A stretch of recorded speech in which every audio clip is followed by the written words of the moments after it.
పరిశుద్ధాత్మ ప్రవాహం అనేటువంటి అంశాన్ని మనం మాట్లాడుకుంటూ ఉన్నాం. ఈరోజు మన ధ్యానాంశముగా యోహాను సువార్త 7వ అధ్యాయము 38, 39 వచనాలు. నా యందు విశ్వసించి వాడెవడో లేఖనము చెప్పినట్లు వాని కడుపులో నుండి జీవజల నదులు పారునని బిగ్గరగా చెప్పెను. తన యందు విశ్వాసముంచువారు పొందబోవు ఆత్మను గూర్చి ఆయన ఈ మాట చెప్పాను. హల్లెలూయా. ఇప్పుడు అర్థమైంది ఎందుకు చెప్పారు యేసయ్య మాటని. తన యందు విశ్వాసం ఉంచేవారు పొందబోయే ఆత్మను గురించి ఏమని చెప్తున్నారు? ఎవరైతే ఆయన యందు విశ్వాసం ఉంచుతారో లేఖనము చెప్పినట్లు వాళ్ళ కడుపులో నుంచి ఏమొస్తాయంట? వాళ్ళ కడుపులో నుంచి జీవజల నదులు ప్రవహిస్తాయంట. మనం యెహెజ్కేలు గ్రంథంలో ఉన్నటువంటి జీవనదిని ధ్యానం చేస్తూ ఉన్నాం. ఆ జీవనది ఎలా ప్రవహిస్తుంది, ఎవరెవరిలో ప్రవహిస్తుంది, ఎవరెవరిలో ప్రవహించడం ఆగిపోతుంది, ఎందుకు ఆగిపోతుంది, ఆగిపోతే ఏమవుతుంది అనే అంశాలు మాట్లాడేసుకున్నాం. ఇప్పుడు ఈరోజు పాత నిబంధన కాలం నుంచి కూడా జీవనది ఉందా? మరి ఇక్కడ యేసయ్య మాత్రమే చెప్తున్నారు. మరి అబ్రహాము టైం నుంచి కూడా ఈ జీవనది ప్రవహించిందా? పరిశుద్ధాత్మ వారితో ఉన్నారా అనేటువంటి 2 అంశాలు మాట్లాడుకుందాం ఈరోజు. మరి అబ్రహాము గారు టైంలో మనం చూసినప్పుడు ఒక దినాన గెరారు అనేటువంటి ప్రాంతానికి వెళ్ళారు. ఎవరు? అబ్రహాము తన పరివారం అంతటితో కలిపి గెరారు అనే ప్రాంతానికి వెళ్ళినప్పుడు గెరారు రాజు అయినటువంటి అబీమెలెకు అనేటువంటి ఒక రాజు ఆ గెరారు ప్రాంతాన్ని ఏలుతూ ఉన్నాడు. అయితే అక్కడ ఉన్నటువంటి మనుషులు వచ్చి చెప్పారు, ఎవరో పరదేశిగా ఒకరు వచ్చారు, మన ఊరికి వచ్చారు, వాళ్ళతో ఉన్నటువంటి అమ్మాయి చాలా అందంగా ఉంది అని వాళ్ళు చెప్పినప్పుడు ఆ అమ్మాయిని తీసుకొని రమ్మని చెప్పాడు. అమ్మాయి ఎవరు? షారా గారు. షారా అంటే అబ్రహాము భార్యను చూచి ఆ ఊరు వాళ్ళు గెరారు రాజుతో చాలా బాగుంది, వచ్చిన వాళ్ళు ఎవరో ఫారినర్స్ వచ్చారు ఇటువైపు, ఆ అమ్మాయి చాలా బాగుంది అని చెప్పినప్పుడు ఆ అమ్మాయిని తీసుకొని రమ్మని రాజు చెప్పాడు. తీసుకొచ్చి రాజుగారి కోటలోనే ఉంచాడు. ఎందుకని? పెళ్లి చేసుకుందామని. అమ్మాయి ఎవరెవరు వచ్చారంటే నేను మా అన్న వచ్చాం అంది. అతన్ని అడిగితే నేను మా చెల్లి వచ్చామన్నారు. ఓకే, అయితే చెల్లే కదా, అయితే నువ్వు వచ్చి ఈ రాత్రికి మా కోటలో ఉండని చెప్పి ఆయన వివాహం చేసుకుందాం అనుకున్నాడు. ఆమెను ఏమీ చేయలేదు. ఆ రాత్రి దేవుడు ఇన్వాల్వ్ అయి మాట్లాడుతున్నారు. ఎవరితో? అబీమెలెకుతో. నువ్వెవరైతే ఒక స్త్రీని ఇంటిలోనికి తీసుకొచ్చి పెట్టుకున్నావో ఆమె ఒక వ్యక్తి యొక్క భార్య, ఆమె నిమిత్తమై నీవు చచ్చిన వాడవు అని చెప్పాడు ఆయన. వెంటనే అబీమెలెకు ఏమన్నాడంటే, నా తండ్రి నేనే తప్పు చేయలేదు, నేను వాళ్ళని అడిగే చెల్లెలు అంటేనే నేను తీసుకొచ్చాను, ఇప్పుడు కూడా నేను ఆమెను ఏమీ ముట్టుకోలేదు, కాబట్టి ఆమె నిమిత్తం నేను చచ్చిపోకూడదు, ఒక్కసారి నా మీద కనికరం ఉంచు. ఈ మాటలన్నీ కూడా మాట్లాడుకుంటున్నారు. ఎవరెవరు? అన్యుడైన అబీమెలెకు దేవుడు. అర్థమవుతుందా? మన దేవుడు అవసరం అనుకుంటే ఎవరితోనైనా మాట్లాడగలడండి. మనం రకరకాల భయాలు కదా మనకి, మనమే మాట్లాడేసుకుని మనమే సాల్వ్ చేసేసుకోవాలి, మనమే చూసేసుకోవాలి, అన్నీ మనమే చేసేసుకోవాలని మన చేతుల్లోనూ తీసేసుకుంటుంటాం అనేక సందర్భాల్లో. బహుశా అబ్రహాం అక్కడ ప్రార్థన చేస్తూ ఉండవచ్చు. కేవలం ప్రార్థన చేస్తూ, అయ్యా నీ మాటకి విధేయత చూపించి నేను ఈ ప్రయాణాన్ని స్టార్ట్ చేశాను, మరి నీకు నేను విధేయుడనై ఉన్నాను, ఈరోజు నా భార్యను అక్కడ తీసుకుని వెళ్ళారు, నీ చేతుల్లో మేము ఉన్నామనే ప్రార్థన బహుశా ఆయన చేసుకుని ఉండొచ్చు. కనుక దేవుని సన్నిధికి ఆ ప్రార్థన వెళ్ళిపోయింది కాబట్టి ఆయన ఇన్వాల్వ్ అయిపోయారు. చాలా సందర్భాల్లో మనం కూడా దేవుడు అసలు ఇక్కడ ఎక్కడ దగ్గరలో లేనట్లు, అసలు మనం మాట్లాడితే దేవునికి వినబడనట్టు, అసలు దేవుడు వింటాడో లేదో విన్నాడో లేదో డౌట్ అన్నట్లు మనము మనుష్యుల సహాయం కోసం వెతికేసుకుంటూ ఉంటాం కదా. ఈరోజు అబ్రహాము గారి దగ్గర నుంచి చాలా నేర్చుకోవచ్చు మనం. అయితే అబ్రహాము ఎవరంట? అప్పుడు దేవుడు ఏమని చెప్తున్నాడంటే, ఆ స్త్రీని ఆ వ్యక్తికి అప్పగించేయి. ఎందుకో తెలుసా? ఆయన నా ప్రవక్త అన్నాడు. హల్లెలూయా చెప్పండి. 20వ అధ్యాయము ఆదికాండము. ఈ మాటలు చూస్తే బాగుంటాయి మీకు. ఆదికాండం 20వ అధ్యాయము 7వ వచనాన్ని చూడండి. నేను ఇప్పుడు చెప్పిన మాటలన్నీ పైన ఉంటాయి. 2వ వచనంలో గెరారులో కొన్నాళ్ళు ఉండేను. అప్పుడు అబ్రహాము తన భార్య అయిన షారాను గూర్చి, ఈమె నా చెల్లెలను చెప్పెను గనుక గెరారు రాజైన అబీమెలెకు సారాను పిలిపించి తన ఇంట చేర్చుకొనెను. అది నేను చెప్పేశాను కదా. 3వ వచనంలో చూడండి, రాత్రి వేళ దేవుడు స్వప్నమందు అబీమెలెకు నొద్దకు వచ్చి, నీవు నీ ఇంట చేర్చుకొనిన స్త్రీ ఒక పురుషునికి భార్య గనుక ఆమె నిమిత్తము నీవు చచ్చిన వాడవు సుమా అని చెప్పాను. అయితే అబీమెలెకు ఆమెతో పోలేదు గనుక అతడు, ప్రభువా ఇట్టి నీతిగల జనమును హతము చేయుదువా? ఈమె నా చెల్లెలని అతడు నాతో చెప్పలేదా? మరియు ఆమె కూడా అతడు నా అన్న అనెను. నేను చేతులతో ఏ దోషము చేయక యథార్థ హృదయముతో ఈ పని చేసి తినను. అందుకు దేవుడు, అవును యథార్థ హృదయముతో దీన్ని చేసితివని నేను ఎరుగుదును, మరియు నీవు నాకు విరోధముగా పాపము చేయకుండా నేను నిన్ను అడ్డగించి తిని. హల్లెలూయా. అందుకే నేను నిన్ను ఆమెను ముట్టనీయలేదు. కాబట్టి ఆ వ్యక్తి ఎవరట?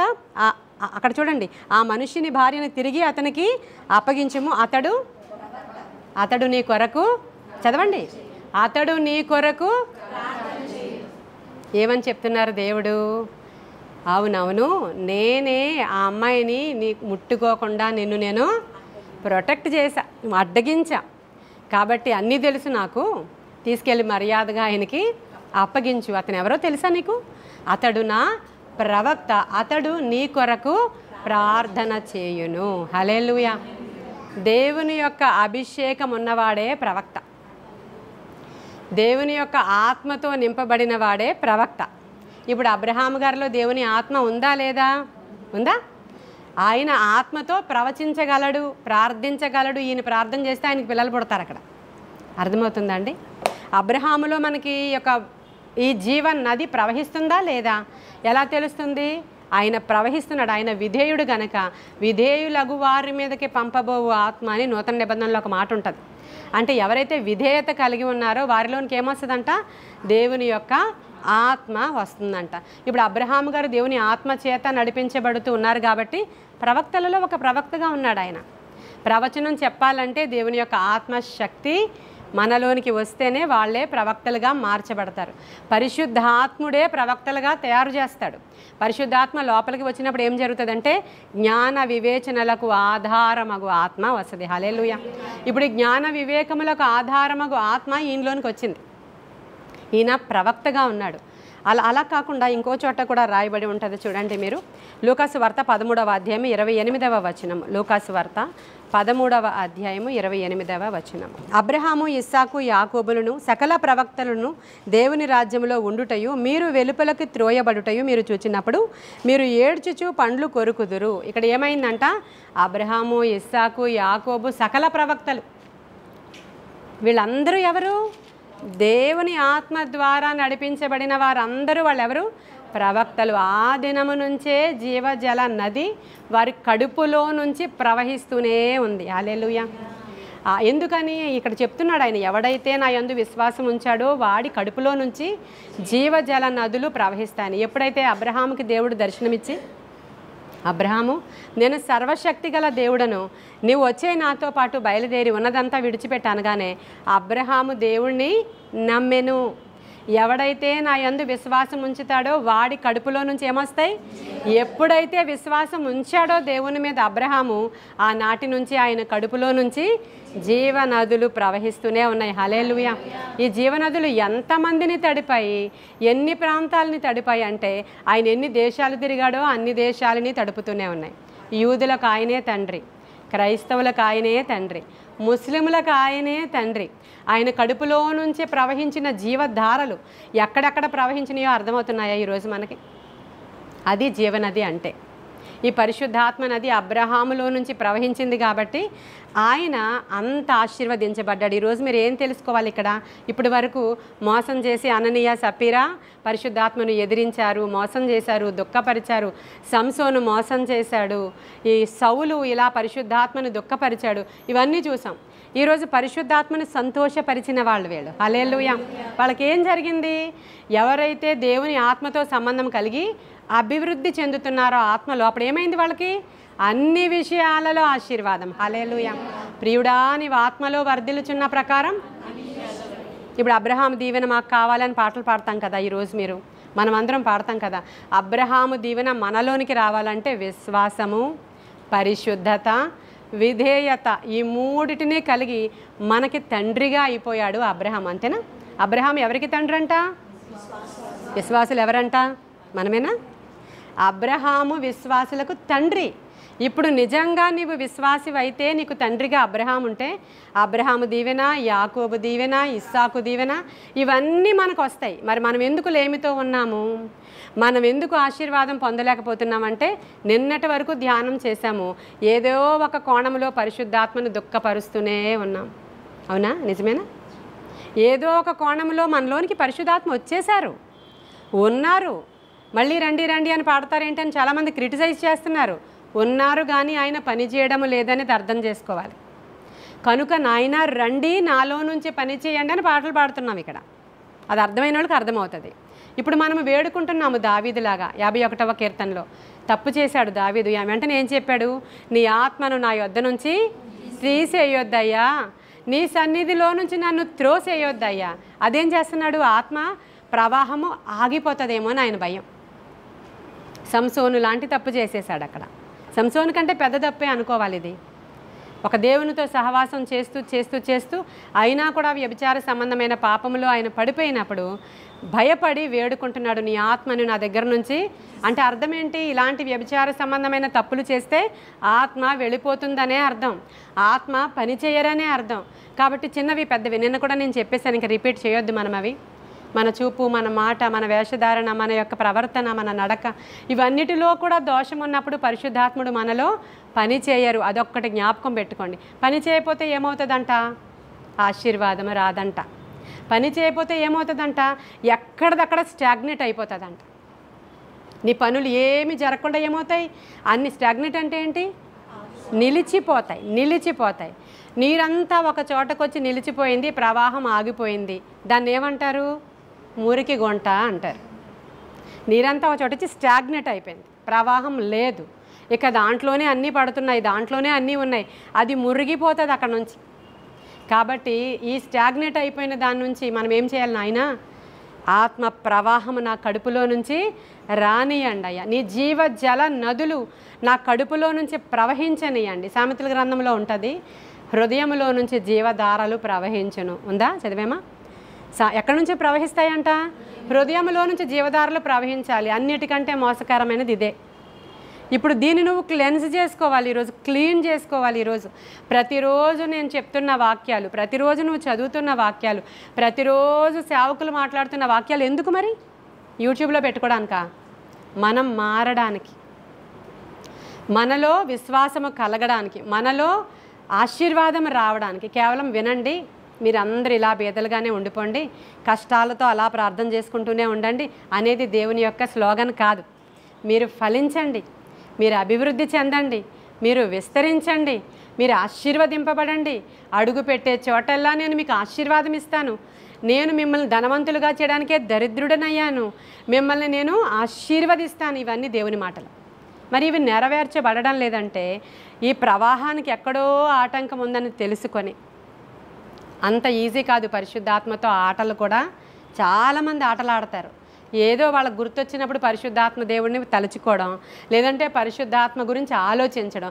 అసలు పరిశుద్ధాత్ముడు ఉన్నాడన్న సంగతే కొంతమందికి తెలియదంట. అపోస్తుల కార్యాలు 19వ అధ్యాయంలో పౌలు వచ్చి అడుగుతున్నాడు, నాయన మీరు పరిశుద్ధాత్మను పొందుకున్నారా, మీరు బాప్తిస్మం తీసుకున్నారా అంటే అందరూ చేతులు ఎత్తారు. తీసుకున్నాం. అయితే పరిశుద్ధాత్మను పొందుకున్నారా? అసలు ఆయన ఉన్నాడన్న సంగతే మాకు ఎంత భయంకరం అది.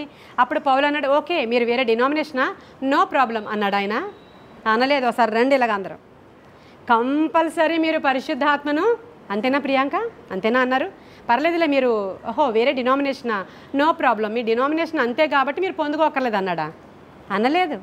రెండోసారి ఇక్కడికి అందరూ ఏ బేస్ మీద మీరు పరిశుద్ధాత్మ పొందుకున్నారు, ఏ బేస్ మీద బాప్తిస్మం తీసుకున్నారు మీరు అసలు అంటే? మారు మనస్సు అనేది ఉంది కదండి, బాప్తిస్మం ఇచ్చే యోహాను అది ఇది అని చెప్తున్నారు వాళ్ళు. ఓకే మారు మనస్సు ఓకే, మరి పరిశుద్ధాత్ముడు ఉన్నాడన్న సంగతి తెలియదంటే తెలియదండి అన్నారు వాళ్ళు. అప్పుడు పౌలు వారి మీద చేతులుంచి ప్రార్థన చేయగా, హల్లెలూయా, వారందరూ పరిశుద్ధాత్మను పొందుకున్నారు. పొందుకున్న పరిశుద్ధాత్మ ఈ రోజు వరకు సంఘం మీద నిలిచే ఉంది మనకి. కానీ మనలో నుంచి అది ఫలిస్తుందా, పనిచేస్తుందా లేదా? యోసేపు దగ్గరికి వచ్చేద్దాం. యోసేపు ఎటువంటి వాడు? ఆయన పాపం కలలు కనేవాడు. కలల అర్థం కూడా తెలుసా తనకి? తెలుసా? దేవుడు ప్రవక్తలతో కలల ద్వారాను దర్శనాల ద్వారాను మాట్లాడతానని చెప్పాడా? నిన్న చెప్పాడు ఆయన. నిన్న కదా వచ్చారు మన ఇంటికి. వచ్చినప్పుడు ఆయన ఏం చెప్పారు? నేను కలల ద్వారాను దర్శనాల ద్వారాను గూఢార్థములతో నేను నా ప్రవక్తలతో మాట్లాడతాను. కానీ మోషే అటువంటి వాడు కాడు, ఆయనతో నేను ముఖాముఖి మాట్లాడతా. హల్లెలూయా. అంటే ప్రవక్తలకి కలలు వస్తాయి, ప్రవక్తలకి దర్శనాలు వస్తాయి, ప్రవక్తలకి భాషల అర్థము తెలుసు, ప్రవక్తలకి దర్శనాల అర్థం తెలుసు. కాబట్టి ఇప్పుడు ఈ యొక్క కలలు కనువాడు ఈయన ఎవరు? ఈయన ప్రవక్తే. ఎవరు? యోసేపు. చిన్ననాటే దేవుడు ఎన్నుకున్నాడు. ఆయన కడుపులో నుంచి చిన్నతనములో నుంచే జీవనదులు ప్రవహించి కలల ద్వారా జరగబోయే సంగతులను చెప్పేవారిని దీర్ఘదర్శులు అంటారు. ఇప్పుడు జరగబోయే 30 ఏళ్ల తర్వాత ఏం జరుగుతుందో యోసేపు చూస్తున్నాడు. ఆయన దీర్ఘదర్శి. హల్లెలూయా. పరిశుద్ధాత్ముడు లేకుండా ఇవేవి కూడా ఉండవు ఎవరిలో కూడా. పరిశుద్ధాత్ముడు ఆయనలో ఉన్నాడు కనుకే ఆయన దర్శనాలు. దీర్ఘదర్శిగా జరగబోయే సంగతులు చూస్తున్నాడు. కానీ వెంటనే ఆశీర్వాదం వచ్చిందా?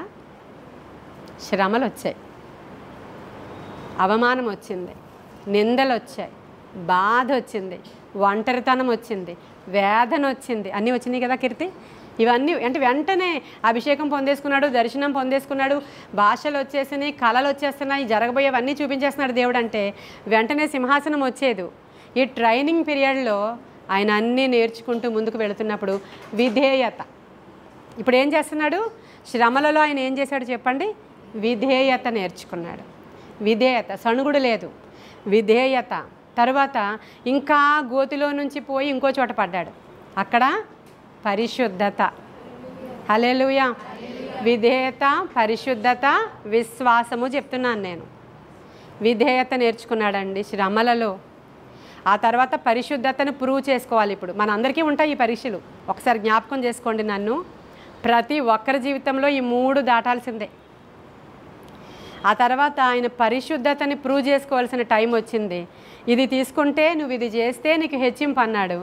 ఆ టైంలో ఆయన పరిశుద్ధతే నాకు ప్రధానం, నా దేవుడే నాకు ముఖ్యం, ఆయన నన్ను చూస్తున్నాడని చెప్పి ఆయన శోధనలోనికి పోవడానికి కూడా ఒప్పుకున్నాడు. ఆయనలో ప్రవహిస్తున్న నది అది మురికి నది కాదు. కాబట్టి ఆయన ఏం చేశాడంటే నేను అపవిత్రత అస్సలు నాకు వద్దని అక్కడి నుంచి జంప్ అయిపోయి ఎక్కడికి వెళ్ళిపోయాడు? చెరసాలలోనికి వెళ్ళిపోయాడు. చెరసాలలో కలలు ఇద్దరు కన్నారు. ఇద్దరు కలల భావం తెలియక ఇద్దరు ఎవరు? పానదాయకుల అధిపతి, భక్ష్యకారుల అధిపతి కలలు చెప్పుకుంటున్నారు. వాళ్ళు నాకెందుకు వచ్చిన గొడవ, నా కలకే అర్థం ఇప్పటి వరకు తెలియలేదు, ఏం దేవుడు ఏమి లోకం, ఇవన్నీ శ్రమలే తప్ప ఏదో ఏడుచుకోండి మా నాకేం కలలతో సంబంధం లేదు అన్నాడా? బ్రదర్స్ ఇలా రండి, మీకు కల వచ్చిందా? దేవుడు మీతో మాట్లాడుతున్నాడు. హల్లెలూయా. విశ్వాసము, విశ్వాసం ఉంది ఆయనకి. దేవుడు మాట్లాడే దేవుడు, మాట ఇచ్చినవాడు, నమ్మదగినవాడు. కాలాలు సమయాలు గతించిపోతాయి కానీ ఆయన చేస్తాడు. తనకంటూ ఒక సమయం ఉంది, ఆ సమయంలో ఆయన మూవ్ అవుతాడు. హల్లెలూయా. ఈ నిరీక్షణ కలిగిన యవ్వనస్తుడండి ఆయన. ఇలా రెండోసారి మీకు కళల అర్థమే కదా చెప్పాలి. సర్వశక్తుడు మాత్రమే దానికి అర్థము చెప్పగలడు. నీకేమో రేపు ఇది జరుగుతుంది, ఆయనకేమో రేపు ఒకడిని ఉరివేసేస్తారు, ఒకడిని రిలీజ్ చేస్తారు. ఇదే ఆ కళల అర్థము. హల్లెలూయా. ఈ మాటలు ఈయన ప్రవక్త గనుక చెప్పగలిగాడు. జీవనది ఆయనలో ప్రవహిస్తుంది కాబట్టి చెప్పగలిగాడు. పరిశుద్ధాత్మ దేవుడు జ్ఞాన వివేకములకు ఆధారమగు ఆత్మ. ఇది జ్ఞాపకం చేసుకోండి. ఒకడికి కుట్టే పని రాదంట, ఒకడికి చేతి పని తెలియదంట. అప్పుడు దేవుడు ఏమంటున్నాడు? నేను నా జ్ఞానాత్మతో బెసలేలుని నింపుతా. అప్పుడు అతనికి చాలా జ్ఞానం వచ్చేస్తుంది. అతడు జ్ఞాన వివేకములు కలిగి దేవుడి పని చేయగలుగుతాడు. అలా ఇతనుకున్న జ్ఞానం కళల అర్థం చెప్తున్నాడు. సరే అయిపోయింది, వాళ్ళు వెళ్ళిపోయారు. కానీ ఈయన్ని రిలీజ్ చేయలేదు. అదే విశ్వాసంతో 2 సంవత్సరాలు కళల అర్థం చెప్పిన తర్వాత 2 ఇయర్స్ దాంట్లో ఉండాల్సి వచ్చిందండి. కంగారు పడిపోవద్దు కార్యాల కోసం. చిన్నారి కంగారు పడిపోవద్దు. దేవుడు నమ్మదగినవాడు. ఇప్పటి వరకు మీ శరీరాలలోని మీ ఆత్మలోని ఆటంకముగా ఉన్నదాన్ని తొలగించుకోవడానికి ప్రయత్నం చేయండి. ఏదో ఒక ఆటంకం ఉంది. ఆయన నది ప్రవహిస్తే నిన్నే చెప్పాను, శారా వృద్ధాప్యములో ఆవిడ బిడ్డను కన్నది. మరి దేవుడు సమస్తము చేయడానికి సమర్థుడు. ఆయన ఏ స్థితి అయినా ఏ పరిస్థితి అయినా భయపడిపోవాల్సిన అవసరతే లేదు. ఎందుకంటే నువ్వు నిజంగా దేవుడిని నమ్మినప్పుడు, నీవు నిజంగా ఆయనతో సహవాసం చేసినప్పుడు డిలే అవ్వచ్చు కానీ తప్పకుండా జరుగుతుంది. అది ఆ డిలేలోనే ఈ పాఠాలన్నీ నేర్పించేస్తా ఉన్నాడు దేవుడు. ఇప్పుడు ఈయన విశ్వాసంతో ఎదురు చూస్తూ ఉండగా రాజుగారికి కల వచ్చింది. బక్క బలిసిన వెన్నులు, బలిసిన వెన్నులు, వెన్నెల వాటిని ఏమంటారు? వెన్నులు. వెన్నులు, బలిసిన వెన్నులు, బక్కగా ఉన్న వెన్నులు, అవి దీన్ని మింగేశాయి. ఇది ఇలా ఉంది, అది అలా ఉంది. మొత్తానికి రాజుగారికి ఒక కల వచ్చింది. అసలు ఏ శకునగాండ్రను పిలిచినా ఇదేం కళ అంటున్నారు అందరూ. ఇదేం కళ? గడ్డి కళ? నాకేం అర్థం కావట్లేదండి. ఆ గడ్డి ఏంటి, ఆ వెన్నులేంటి, బలసడం ఏంటి, ఏంటి మాకేం తెలియట్లేదయ్యా. అప్పుడు జ్ఞాపకం వచ్చింది భక్ష్యకారుల కాదు, పానదాయకుల అధికారికి జ్ఞాపకం వచ్చి, అయ్యా నాకు తెలుసు, కలల అర్థం చెప్పేవాడు ఒకడు ఉన్నాడు, అతడు నాకు జైల్లో పరిచయం అయ్యాడు, హెబ్రీయుడు, పిలవమంటారా అన్నాడు. పిలవండి. వెంటనే ఆయన డ్రెస్సింగ్ అంతా మారిపోయింది. ఇప్పటి వరకు ఆయన డ్రెస్సింగ్ ఎలా ఉంది? ఖైదీ నెంబర్ సో అండ్ సో, ఆయన నెంబర్ ఎంతో ఆ నెంబర్ అక్కడ జేబు మీద రాసి ఉంది. ఖైదీ ఆయన జైల్లో ఉన్నాడు. ఆ డ్రెస్ ఇలా తీసేశారు, వేరే డ్రెస్ వేశారు. అదే డ్రెస్ అండి, ప్రవక్త డ్రెస్. హల్లెలూయా. రాజుగారు అప్పుడే అవ్వలేదు, అది ప్రవక్త డ్రెస్. అది ఆయన క్షవరము చేసుకున్నాడు, నీట్గా హెయిర్ దూకున్నాడు. ఆ హంబల్గా రాజు దగ్గర ఇలా నిలవబడడానికి అవసరమైన వస్త్రధారణ, రాజు దగ్గర హంబల్గా, డీసెంట్గా, పొలైట్గా, రాజు దగ్గర అలాగనే ఉండాలి. చెప్పు ఏటో వచ్చిందంట అంటారా? రాజు దగ్గర ఎలా నిలబడాలి, మన రాజు దగ్గర ఎలా కూర్చోవాలి, మన రాజు దగ్గర ఎలా మోకరించాలి, రాజు సన్నిధికి వచ్చేటప్పుడు ఎలాంటి అలంకరణ ఉండాలి, ఎలాగ వస్త్రధారణ వేసుకోవాలి, మన రాజుని ఎలా ఘనపరచాలి, వేయిలు ఎలా వేసుకోవాలి. ఆయన ప్రవక్త డ్రెస్సింగ్ తోటి వచ్చి రాజు ఎదుట నిలవబడ్డాడు. వెంటనే ఆయన చెప్తున్నాడు, నా వల్ల అయితే కాదు, సర్వమెరిగినవాడు, సర్వశక్తుడు, మహాకాశాలను సృష్టించినటువంటి దేవుడు నాకు జ్ఞానం ఇస్తే నేను చెప్పగలుగుతా అన్నాడు ఆయన. వెంటనే పిలవనంపని, ఇది చూస్తే ఈ మాటలు బాగుంటాయి. నేను చెప్పేదానికంటే బైబిల్లో మాటలు చాలా బాగుంటాయి. 41వ అధ్యాయము ఆదికాండము 38, 39. 38వ వచనం దగ్గరికి వస్తే, అతడు తన సేవకులను చూచి, ఇతని వలె దేవుని ఆత్మగల మనుష్యుని కనుగొనగలమా అని అనెను. మరియు ఫరో, దేవుడిదంతయు నీకు తెలియపరచెను గనుక నీవెలే వివేక జ్ఞానములు గల వారెవరునూ లేరు, నీవు నా ఇంటికి అధికారివై ఉండవలెను అని చెప్పాను. ఇతని వలె దేవుని ఆత్మగల మనుష్యుని కనుగొనగలమా? ఇప్పుడు నేను ఏం సబ్జెక్ట్ చెప్తున్నాను మీకు? ఆత్మ పాత నిబంధనలో వాళ్ళల్లో పనిచేసిందా అని అడుగుతున్నాను. ఇప్పుడు రాజు ఏం చెప్తున్నాడు? ఇతని వలె దేవుని ఆత్మ. అతనికి ఎలా తెలుసండి? అవునా? పరిశుద్ధాత్మ గురించి ఎలా తెలుసండి ఆ రాజుకి? దేవుని ఆత్మ చూడండి, ఇతని వలె దేవుని ఆత్మ గల మనుష్యుడు ఎవరైనా, ఇంక వేరే వాళ్ళు ఎవరైనా ఉన్నారా? ఇంకెవ్వరు లేరు. ఇతడికి ఏమి ఇచ్చాడంటే దేవుడు, జ్ఞాన వివేకములు గలవారు ఎవ్వరు కూడా లేరన్నాడు. 38లోనే అండర్లైన్ చేసుకోవాలి. ఇతని వలె దేవుని ఆత్మ గల మనుష్యుని కనుగొనగలమా అంటున్నాడు. హల్లెలూయా. ఈ మాట కదా నేను చెప్పాలని మీకు ఆశపడుతున్నాను.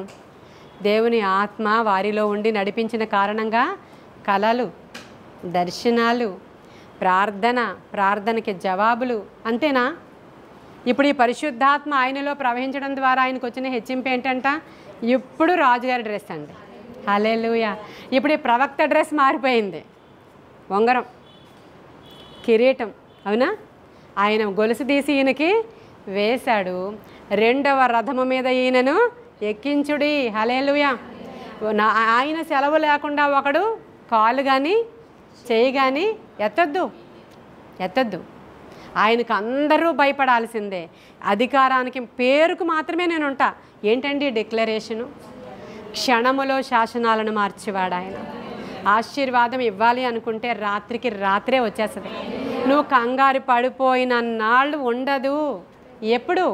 నీవు విశ్వాసముతోనూ, విధేయతతోనూ, పరిశుద్ధతతోనూ ఉన్నప్పుడు మాత్రమే. సుమా, బ్రాకెట్లో ఇవి పెట్టుకోండి. మళ్ళీ మీరు చెప్పారని ఇన్ని రోజులు నేను వెయిట్ చేసా జరగలేదంటే నాకు అసలు సంబంధం లేదు. నాకు అసలు సంబంధం లేదు, దేవుడికి కూడా సంబంధం లేదు. ఆయన ఏమంటాడు? సారీ చెప్తాడు ఆయన కొన్ని సందర్భాల్లో. చెప్పలేదా? మనోళ్ళకి చాలామందికి చెప్పాడు సారీ. చాలామందికి చెప్పాడు సారీ, మీకు చాలా అవకాశాలు ఇచ్చాను నేను. అప్పుడు ఏం చేయాలి? మీరు నమ్మకస్తులుగా ఉండాలి, విధేయత కలిగి ఉండాలి, విశ్వాసంతో ఉండాలి, పరిశుద్ధతతో ఉండాలి. ఇవేమీ లేనప్పుడు నాకు సంబంధం లేదమ్మా, ఇంకొక జనకుడు ఉన్నాడు, అటువైపు చూసుకోండి అంటాడు ఆయన. అప్పుడు మీరు ఏం చేయాలి? అయ్యా కనికరించు, అయ్యా క్షమించు. ఎందుకంటే నువ్వు కృపాకాలంలో ఉన్నావు కాబట్టి. నువ్వు కృపాకాలంలో ఉన్నాయి. యోసేపు గురించి బైబిల్ గ్రంథం పరిశుద్ధాత్ముడు ఒక మంచి మాట రాయించాడు. ఆయన ఓట యొద్ద ఎదిగడి కొమ్మంట. హల్లెలూయా. ఆయన ఎక్కడి నుంచి వచ్చింది ఆయన కొమ్మ? ఓట దగ్గర నుంచి ఫలించే కొమ్మగా. హల్లెలూయా. ఓట అంట. ఓట ఏం ఓట అండి? అది పరిశుద్ధాత్మ నది. హల్లెలూయా. నేను చాలా చాలా క్లియర్గా పరిశుద్ధాత్మ గురించి ఎక్స్ప్లెయిన్ చేసి చెప్పేశాను. 4-5 ఎపిసోడ్లు మాట్లాడుకున్నాం మనం. 4-5 దినాల నుంచి పరిశుద్ధాత్ముడు ఎవరు, ఎలా ప్రవహిస్తారు, ఎప్పుడు ఆగిపోతారు, ఎప్పుడు మనలో నుంచి ఫలిస్తారు, మనలో నుంచి బయటకు వస్తారు, వస్తే ఏమి జరుగుతుంది? పరిశుద్ధాత్ముడు వస్తే, ప్రియుడా నీవు ఆత్మలో వర్ధిల్లుచున్న ప్రకారం అన్ని విషయాలలో ఇంకేం లేదు, ఫలభరితంగా మార్చబడుతుంది. ఆయన ఇంకా పైకి పైకి పైకి ఇస్సాకుని ఎలా చేశాడు దేవుడు? అడుగుపెట్టే ప్రతి స్థలము, చేయి పట్టుకున్న ప్రతిది కూడా బంగారమే. హల్లెలూయా. నాటిన ప్రతి చోట ఎంత? 100 హల్లెలూయా. ఈ అబ్రహాము, ఇస్సాకు, యాకోబు ప్రవక్తలందరూ ఉన్న స్థలము అనేటువంటి మాటను చూపించాను లోకా 13:28. వాళ్ళందరూ ప్రవక్తలు. ఎలాగో ఈ రోజుల్లో పేతురు చెప్పాడు, మీరు అందరూ రాజులైన, హల్లెలూయా, మీరు అందరూ ఎవరంట? రాజులు, యాజకులు, ప్రవక్తలు. మీరు ఇప్పుడు ఏం చేయాలి? ఇతరుల కోసం ప్రార్థన చేస్తే వాళ్ళ కార్యాలు జరుగుతాయి. అబ్రహాము గారు లాగా మీకోసం మీరు నమ్మకంగా ఉంటే అద్భుతాలు మన జీవితంలో జరిగినప్పుడు, మనల్ని చూసినప్పుడు, అక్కడ అబ్రహామును చూసినప్పుడు ఏమన్నారు తెలుసా వాళ్ళు? నీవు మా మధ్యలో మహారాజు అయ్యా. హల్లెలూయా. పరదేశిని ఏమంటున్నాడు ఆయన? మా మధ్యలో నువ్వు మహారాజు. ఈరోజు మనల్ని అంటున్నారు, మా హిందూ దేశంలో మీరు ఉండాల్సిన వాళ్ళు కారు, ఇక్కడ ఉండాలి అని అంటే సో అండ్ సో లక్షణాలు ఉండాలి, మీరు ఇలా లేరు కనుక మా దేశస్తులు కారు, ఎక్కడి నుంచో తెచ్చిన ఆ క్రైస్తవ్యాన్ని మీరు ఆచరిస్తూ వెళుతున్నారు, మీరు మా వాళ్ళు కాదంటున్నారు. ఇప్పుడు వాళ్ళు ఏమనాలి? మీరు పరదేశులు అయినా కూడా మీరు మహారాజులు అయ్యా అనాలి. హల్లెలూయా. అలా అనాలి అని అంటే పరిశుద్ధాత్ముడికి మాత్రమే సాధ్యం. రాబోతున్నాయి ఆ దినాలు. హల్లెలూయా. మనల్ని గొప్ప చేస్తాడు దేవుడు, మనుష్యులు నీకు భయపడేటట్టు చేస్తానంటాడు. అర్థమవుతుందా? ఇట్టి కార్యాలు జరగాలి అంటే ఏం రావాలి ప్రియాంక? పరిశుద్ధాత్ముడు మనలోనికి రావాలి, మనము ఆయనలో ఫలించాలి, ఎదగాలి, అనుదినము ఆయనతో సహవాసం చేయాలి. ప్రతిదినము ఆపదల కోసం, అక్రతల కోసం కాదు, అనుదినము ప్రతిదినము. ఇప్పుడు మరి ఎందుకు ఇక్కడ ఎంత ఆరాధన చేయిస్తాను రోజు? నేను అక్కడ ఆత్మ మూమెంట్ వచ్చాకే నేను ఇక్కడ కూర్చోవాలి. వచ్చేటప్పుడు రకరకాల మైండ్స్ తోటి వస్తాం ఇక్కడికి. మనం ఇలా వచ్చేగానే అయిపోతుందా? అవ్వదు. మనం ఇంట్లో చాలా అక్కరతలు, అవసరతలు, బాధలు, బంధకాలు, సమస్యలు, రోడ్లో వచ్చేటప్పుడు అనేక రకాల టెన్షన్స్, టైము, పనులు, ఇలా అంతా వచ్చి ఇక్కడ కూర్చోగానే అప్పుడు మళ్ళీ మనం ప్లెజెంట్గా అయిపోవాలంటే పరిశుద్ధాత్మ సన్నిధి అలా ఆవరించాలి మనల్ని. హల్లెలూయా. అప్పుడు కదా మనం ప్రార్థించినప్పుడు అది ఫలభరితంగా మార్చబడుతుంది. కాబట్టి ప్రతి దినము మనం చేసేది ఆయనతో సహవాసమే. కాబట్టి పరిశుద్ధాత్ముడు ఎప్పుడు ఫలిస్తారు, ఎప్పుడు ఆగిపోతారు, ఎప్పుడు దుఃఖపడతారు, ఎలా మనం ఆయన మోసం చేస్తాం, ఎలా ఆయన ప్రవాహం ఆగిపోద్దని అన్ని అంశాలు మాట్లాడుకున్నాం. ఇప్పుడు నేను చెప్పిన కరెక్షన్స్ అన్నీ మీరు చేసుకోవాలి. ఒకరు అవిధేయత చూపించారు, ఒకరు దేవుణ్ణి మోసం చేశారు, ఒకరు దేవుని దగ్గర అబద్ధములాడారు. అంతేనా?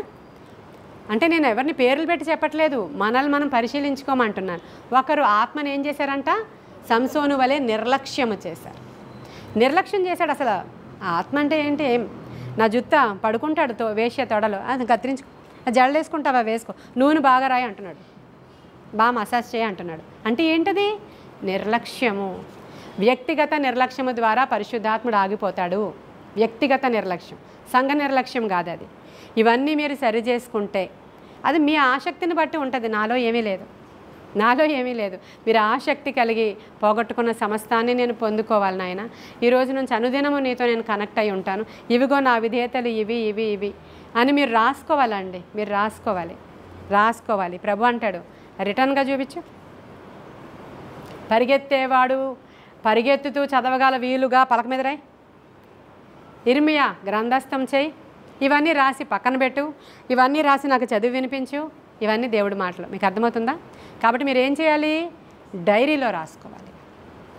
అప్పుడు మీకు ఏమొచ్చిందో కూడా డైరీలో రాసుకోండి. అప్పుడు జ్ఞాపకం ఉండిపోద్ది మనకి. సరేనా?